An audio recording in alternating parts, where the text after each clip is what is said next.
Welcome to First Funders. It's been a minute. We're coming in on season 3. When we were doing season 1 and 2, we were like, things are changing. AI, oh my God. And now it really feels so different. Yeah. It feels so different, not just for, founders, but really also for us as investors, right? Capital is concentrating. Like 9 firms now control like half of all US dollars. Like A16 alone has 11% of everything raised. And like a lot of the money is going into these mega rounds or has gone into these mega rounds, but it also now feels like things are opening up for that application layer, which we were all debating whether there would be any opportunity in there or not. And maybe the cat is out of the bag that there maybe is opportunity at this layer and in many other places. So I keep coming back to the question, like, what does it mean to be an early stage investor? And I'm so excited to have my dear friend Monique, who I've known for over 15 years. We met through Nana, a mutual friend, when you were working at the San Francisco mayor's office and leading Black founders. We worked together on some things back then. And then you invited me to work with you and venture partner at your fund, which was so transformative for me as someone who was just getting started in VC, like learning alongside you, sourcing, selecting, winning, supporting these deals. Like it's shaped so much about how I think and be as an investor. So thank you for that. But really what sets you apart, Monique, is that founders actually want to work with you because you've been a former founder and you've been a builder. And like you and like me, we've been in the ecosystem together a long time. And we can really cut through what's really going on, but also to people that can be trusted in the journey of being a founder. And so I think that's so incredibly valuable for founders to know. And so I'd love for you to just start with a quick intro of like who you are, what you're doing at Cake, and like, why are you a VC? Because this stuff is hard. Absolutely. Thanks for having me. So I'm the GP at a fund called Cake Ventures. I'm based in San Francisco and I invest in companies early stage, mostly pre-seed and seed stage companies who sit at the edge of technology and major demographic shifts. Technology today, mostly that is AI, obviously. Demographic shifts mean things that I consider TAM expansion events. And there are things like our population is aging rapidly. So I invest in things that touch aging and longevity. The spending power of women now has the power to drive companies to billion-dollar plus outcomes. There is a rising layer of super consumers that look a lot different from the consumers of yesterday. And then, of course, there's the rise of deskless work, especially in the age of AI, where I think a lot of, white collar office work, desk work is going to be significantly changed and in some cases eliminated by AI. And you have these categories like healthcare and construction and manufacturing, where AI is going to be a significant accelerant and innovator to those categories, but probably not completely eliminate them for now. Yeah, I love the thesis, which is why I spent so much time with you. It's so real. Speaking of real, I don't know about you, but last week I feel like every VC was suddenly saying the word the real economy and how AI. Did you see that? I did. And I was like, oh, new term for something we already have been Yeah, looking I at, right? Like kind of feel deskless the work. same way about the way that they co-opted taste, and now I can't say that anymore. Oh my God, you were saying taste for so long. You were. That's where I got that. Oh my God. This is kind of like the moment where the word unicorn, Yeah. termed by Aileen Lee, was never given to her. Anyway, here we are, just making change in the background for everyone to co-opt our thinking. Things have been changing. Your thesis on demographics does not change. The world will keep moving forward in this direction, no matter what's happening with technology. But how we're investing today, with the mega funds concentrating capital, even at the early stage into a few bets, is certainly having an impact on us as, fund managers and in a layer where everyone's wondering, will this application layer AI app be eaten by OpenAI or Claude tomorrow? Yeah. So what's happening for you? What are you looking for? What are you backing right now? That's like something you are saying yes to now that you may not have said yes to or thought about even like a year or two ago, just given how much and how fast things are changing.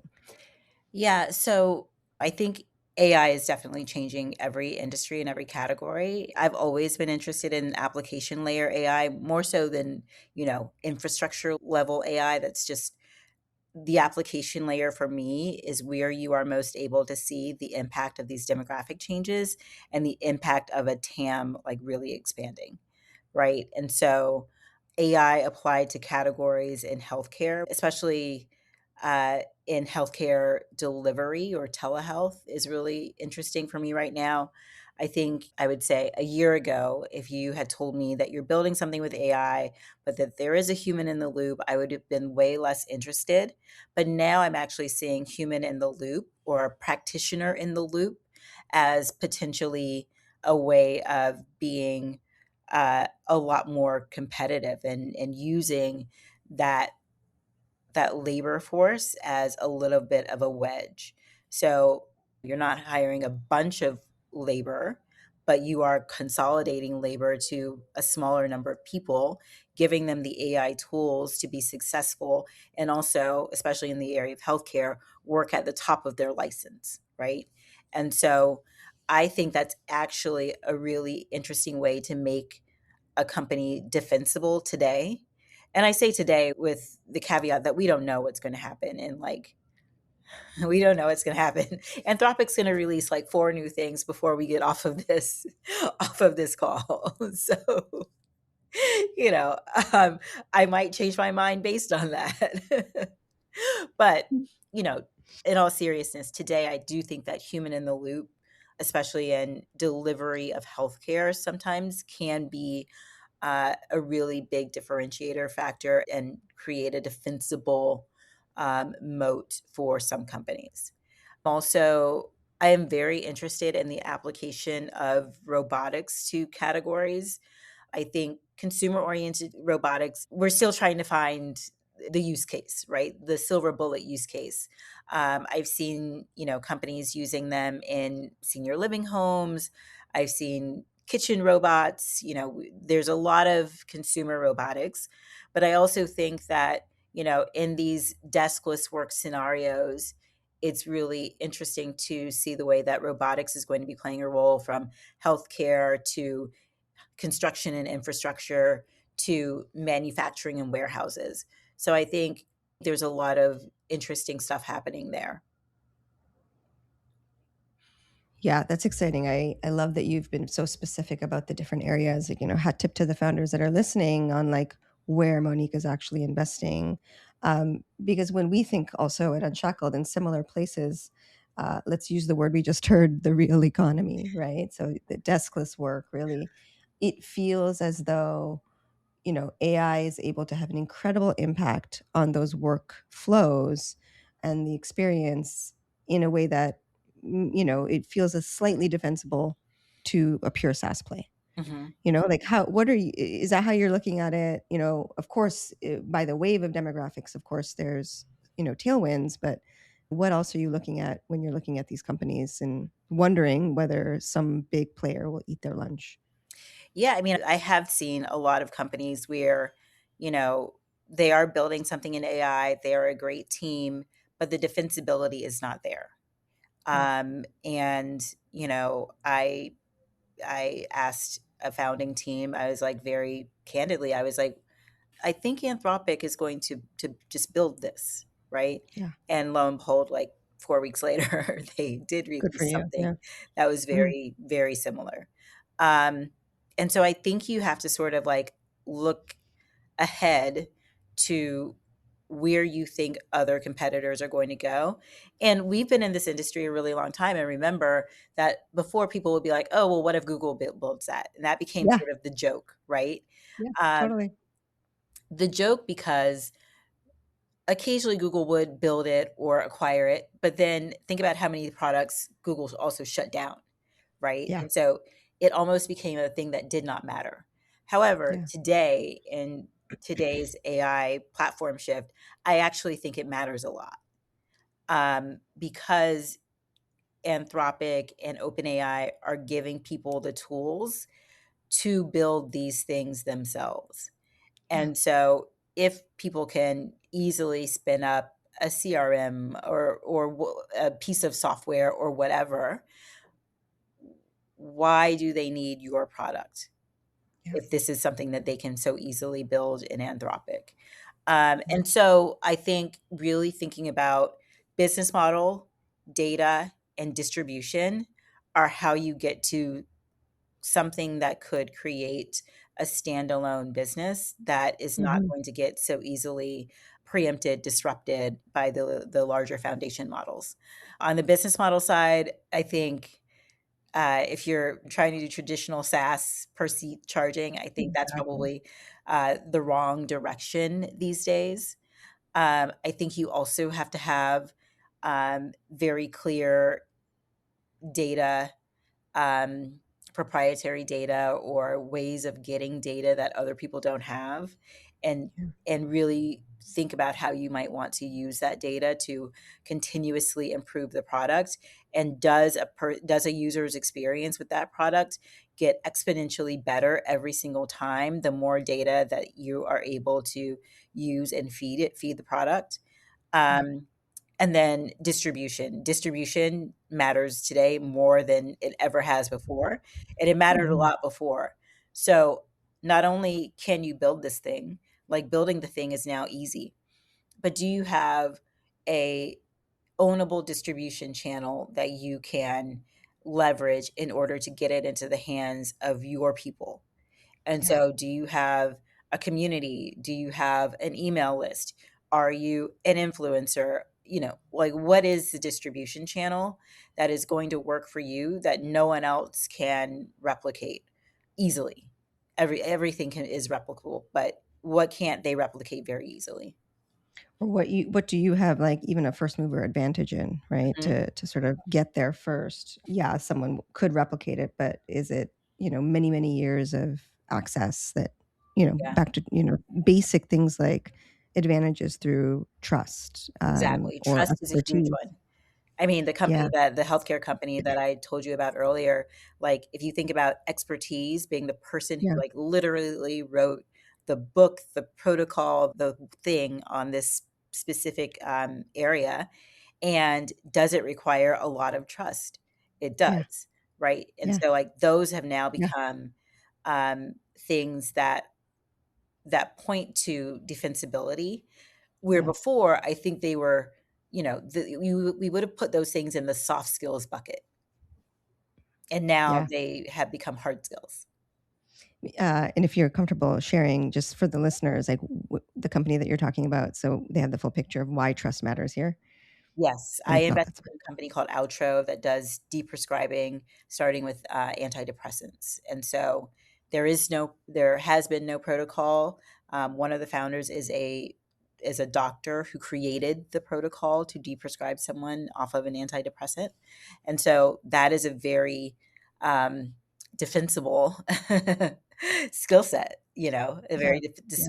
defensible thing that he has worked many, many years on being able to do, and do it differently than it has been done before. Yeah, it's, from everything you just shared, like, overall, it's like back to first principles. Like, is this a strong company that has more than just initial traction? Yeah. Does it have the data? Does it have the distribution? Does it have a business model that stands up to more than just the early adopters? And it can really, show signs of owning the market, which is like what our job is, right? Mhm. And I think because it's so easy now to start a company, we have to turn on, as investors, like, our first principles hat even stronger to suss through, because the initial traction feels like it's getting there more quickly. People are able to spin up these ideas obviously Yeah. overnight.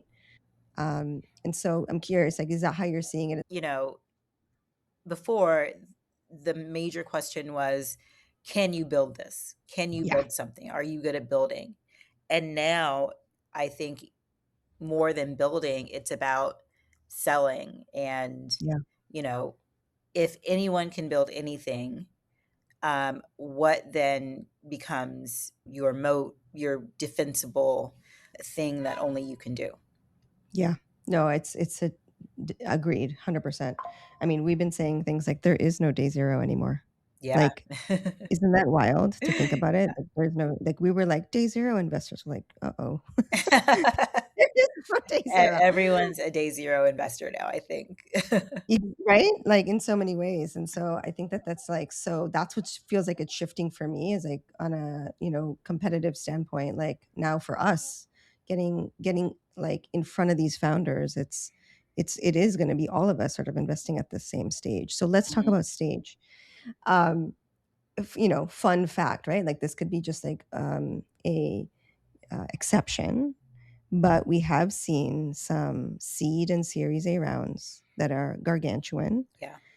And even then, the latest Carta data shows the standard, sort of the average, the median, and the gap between the median seed raise valuation and the top 95% or the top 5% is an incredibly huge gap. Like, something Mhm. like seed is median for the last year, in the 20 range, but for the top 5%, 200, 300. Yeah. I was just sharing when we were chatting before, a preemptive Series A round in a company that's 10 months old at a $300 million, mind you, it's a safe, but a $300 million valuation.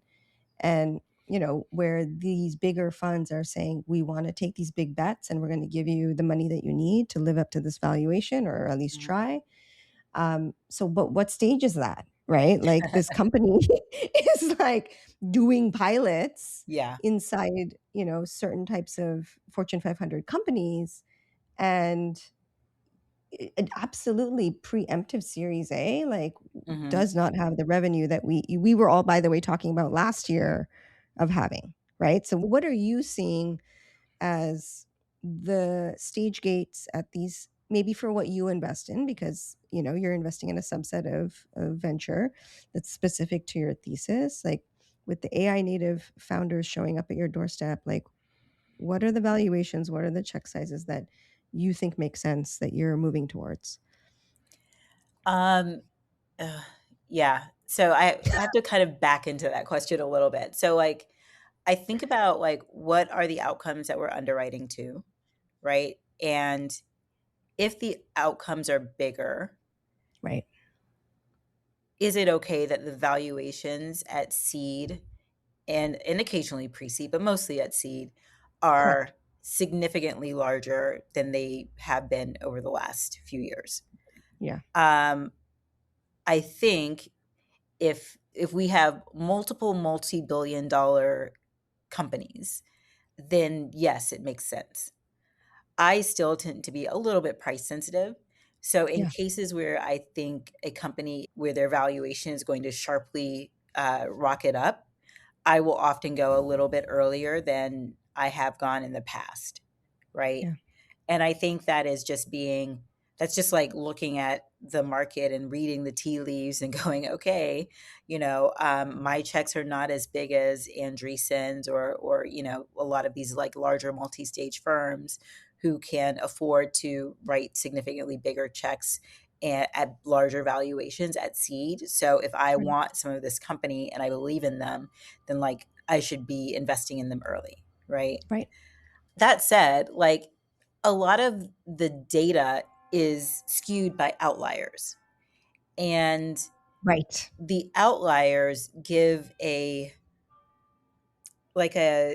an unfair picture of what is actually happening. Mhm.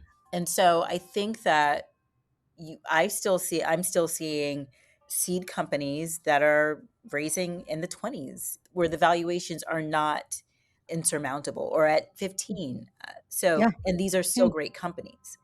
Mhm. Um, they're just like at that like interesting cusp, like right before they kind of like hit the acceleration point. And then of course, if you're investing at pre-seed, I think you're seeing probably even more of them, right? We're seeing even more companies that are still at reasonable valuations. Correct. Um, it's just you have to have a willingness to go a little bit earlier and look for slightly different signals.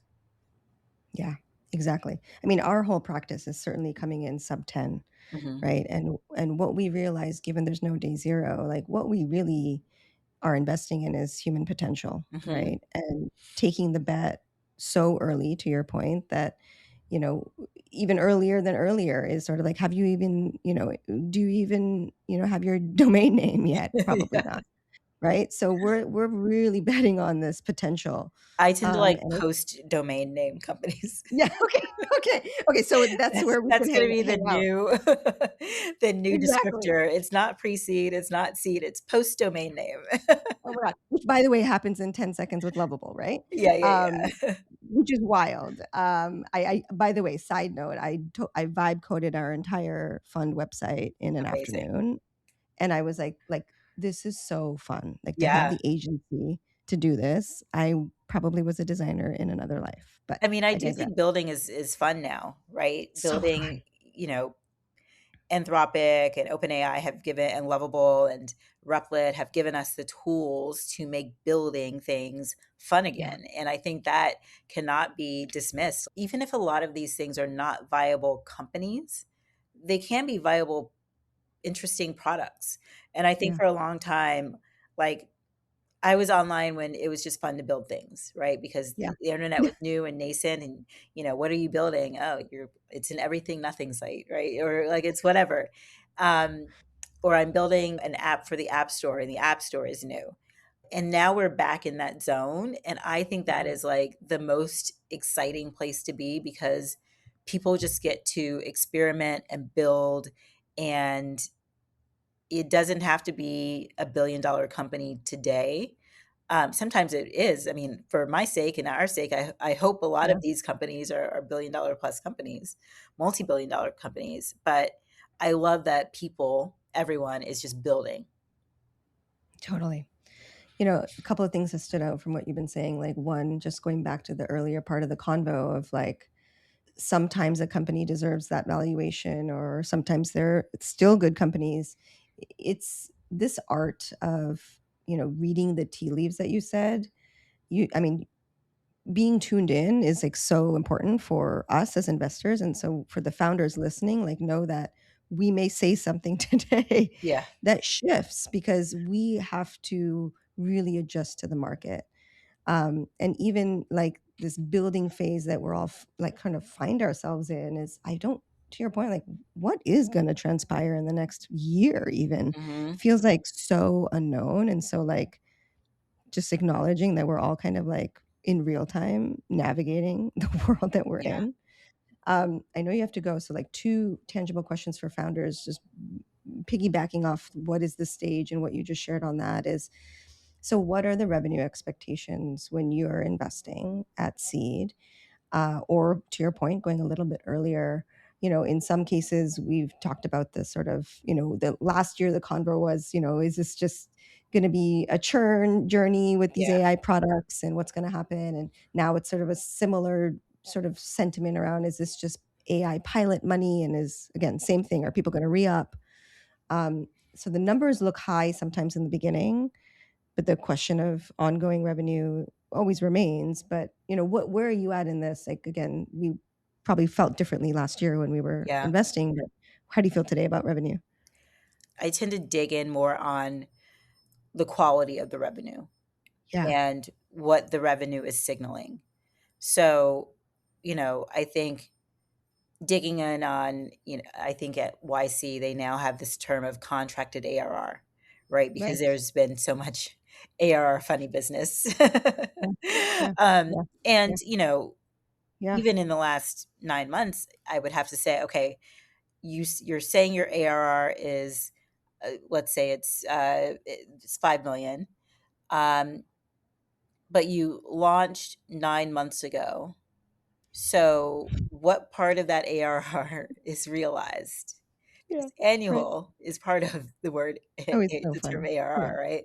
And so, like, really having to, like, needing to, like, dig into, like, what is the revenue actually Yeah. meaning, and what is it telling us? And the thing that I have talked to founders a lot about lately is the revenue velocity.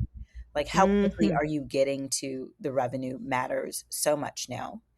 And so it's not just about that top line number, it's about how long it took you to get there. Yeah. Um, And Yeah. so, digging into the way that you've stepped into the revenue over 6 months, 9 months, a year is kind of how I'm leaning into the revenue conversation. It's not as easy as saying, if you're raising a pre-seed round, you should have no revenue, or if you're raising a seed round, you should have 1.5 million. It's not that Right. easy to like pinpoint. One, every company in every category is different. Exactly. Like, what is your sales cycle? Who's buying it? Like, there are so many questions that have to do with the revenue. But the thing that I want to understand is how quickly are you getting to the revenue? How quickly is the revenue accelerating? And what type of revenue do you have? Is this realized revenue? Is this contracted revenue? What is it? Yeah. Yeah, I think that's so helpful for a founder to hear that, because I get the founders, on our end where, they're coming in at some inception stage and they have some amount of momentum and revenue. They're like, is this enough? And I'm like, well, it matters, Yeah. where you're building, who your customers are, to your point, how fast do they move? We've got a company in, workflow automation in healthcare that's Mm, now approaching their Series C, but you know, as they were closing out these big contracts, if we look back at how long it took, I mean, it was a long time to close yeah. these big players. Yeah. So, every industry has its own pace. Even given how fast things are moving with AI, like Yeah. some things might have picked up, especially in healthcare, but it still feels like, there is a beat to the industry that you are building in, and Hmm. knowing the beat and the pace is what matters, and communicating that, I think, even not all investors know, especially if we're moving all into investing in the real economy. Monique knows the beat, but some of these other generalist investors, you're gonna have to educate them. Let's wrap on the last question. Like, what are you seeing? What does the team look like today? An AI native team. What does the founding team look like? Is it the same? Is it Mm. different? Yeah, it's very different. One, I do think the person who is in charge of the technology could look different today, right? Um, and I like to say the person in charge of the technology because, like, maybe that's the CTO, maybe it's the CEO, maybe, whoever it is. But their daily activity looks a lot different. Mm-hmm. And it looks some more like, how much can we extract from Replit? How quickly can we iterate on the thing that we built yesterday? How quickly Yeah. can we build the next piece of it? Like, I think speed today is incredibly, incredibly important. And the Yeah. thing that maybe founders underestimate is the speed. Totally. Um, I think even more important than the traditional like CTO builder is the person who's going to get it into the hands of the world. You know, Yeah. finding your people and making sure that you are finding them in a way that doesn't eat up all of your revenue or our investment on ads or whatever people are doing. I think really finding scalable distribution channels is a Mm. superpower in and of itself, and it's a very clear and important function on the team today. But teams are definitely smaller. People are able to do a lot more with a lot less. Yeah, it's so exciting. Again, we said this even in the mobile era. We said this in a couple other eras. The teams are just getting tighter Mhm. and tighter as technology continues to accelerate. So, what a time to be an investor, my friend. This is so fun. Thank you for this chat. Anything you want the founder listeners to know as they navigate the journey of getting to know Monique and having take a meeting and Yeah. potentially invest? Yeah, always feel free to reach out. My website is cake.vc. You can figure out how to get in contact with me there. And yeah, I'm always willing to like look at something or hear something from a founder building something interesting. So Amazing. Thank yeah, you. thank you. More soon. More soon. All right. Welcome back. That was another great episode. Hope you enjoyed it as much as I did. So typically, I listen to the episode as soon as we record it, take some time to reflect, do some thinking, do some writing, and share back my takeaways.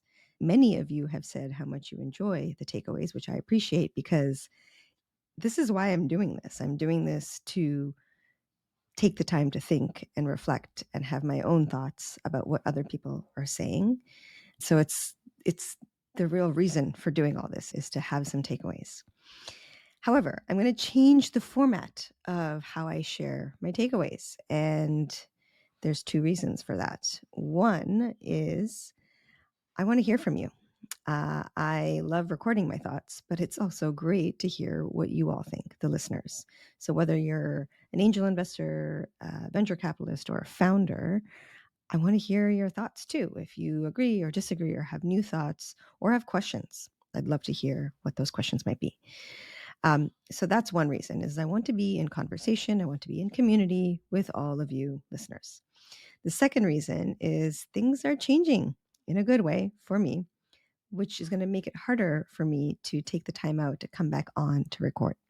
It's going to be much easier for me to spend time writing and thinking and putting that out via our newsletter. And I'll share more about why things are going to get busy in the next week or two, but it's all good stuff. And I'm super excited to let you all know. So, with that, if you have not joined the newsletter, and I know some of you already have, thank you for that, please join. And once you do join, you'll only get messages after every episode, nothing else. But I invite you to share your thoughts with me or reflections, or even just like let me know if that was a good or a bad episode. I just want to hear from you all. I want to be in better connection with my community. So, with that, go to firstfunderspod.com and drop your name in the newsletter.